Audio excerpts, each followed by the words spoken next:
Napoleão Bonaparte, um dos maiores, hipoteticamente dizendo, e mais importantes imperadores da França. Comandou várias guerras onde a França saiu por cima, mas um dia, um erro em comum com Hitler fez seu império entrar em decadência.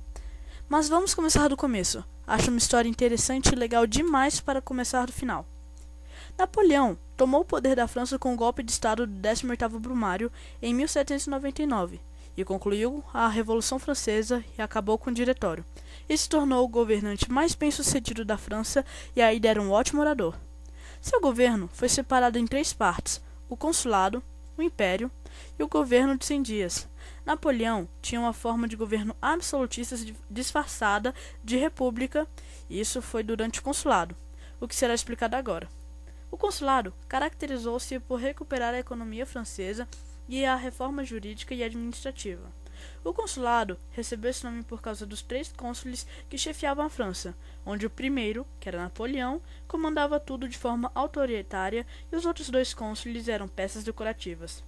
Durante o governo de Napoleão, no consulado, ele oprimiu as oposições, cortou os privilégios aos pobres e adicionou aos ricos. Também existiu o Estado Napoleônico. Napoleão criou o Banco Francês em 1800 para ter controle monetário de tudo. Se tornou vitalício em 1802. Criou a educação pública no país para formar cidadãos com conhecimento moral, social e político. Napoleão praticava nepotismo, e não podemos esquecer do Código Civil Napoleônico, onde falava que todos eram iguais perante a lei. Falava do casamento civil, respeito à propriedade privada e à liberdade individual. O catolicismo foi a religião da França em troca de terras do clero que passaram para Napoleão. Isso foi feito em um tratado. O consulado teve fim em 1804, dando início ao Império. Em 1804, foi feito um plebiscito na Capela de Notre-Dame que declarou que Napoleão deveria ser o imperador.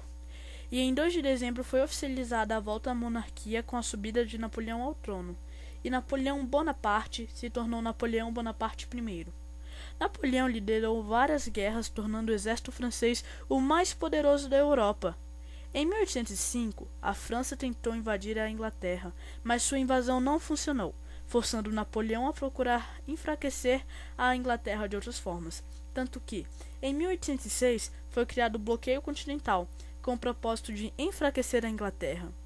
Esse bloqueio consistia numa linha imaginária fiscalizada fortemente pela França, pois toda a navegação de qualquer país que passasse por ali para negócios com a Inglaterra, a embarcação era destruída pelo exército napoleônico, o mais poderoso da Europa, e os monarcas de seus devidos países eram retirados do trono à força, e novamente Napoleão praticava o nepotismo. Em 1812, a Rússia se cansou disso e invade a linha, e Napoleão, enfurecido, resolve invadir a Rússia, um erro em comum com Adolf Hitler, pois os 2 invadiram a Rússia em pleno inverno rigoroso russo. Napoleão marcha para Moscou, mas perde 1000 homens que morreram de fome e frio. Depois do desastre napoleônico, a Inglaterra, a Áustria, a Rússia e a Prússia juntos invadem Paris, pois notaram que Napoleão não era invencível. O captura e o leva para a ilha de Elba. O final do Império Napoleônico foi em 1814 e Luís XVII assume o trono. O governo de 100 dias. Em 1815, Napoleão foge da ilha de Elba, onde ainda era tratado como general, não como prisioneiro, e chega em Paris como um herói, com gritos: "Viva o Imperador!" Napoleão instala-se no poder da França e obriga a família real a se exilar.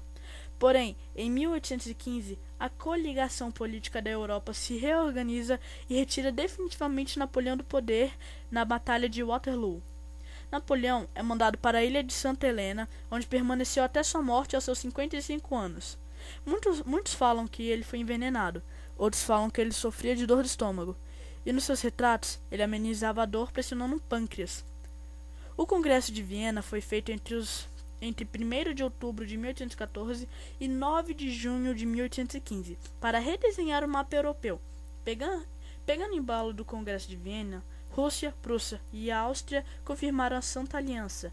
onde se algum país fosse atacar, algum país participante da Santa Aliança fosse atacado, todos se juntavam para lutar juntos. Isso foi feito para se proteger de um possível novo Napoleão Bonaparte, entre aspas.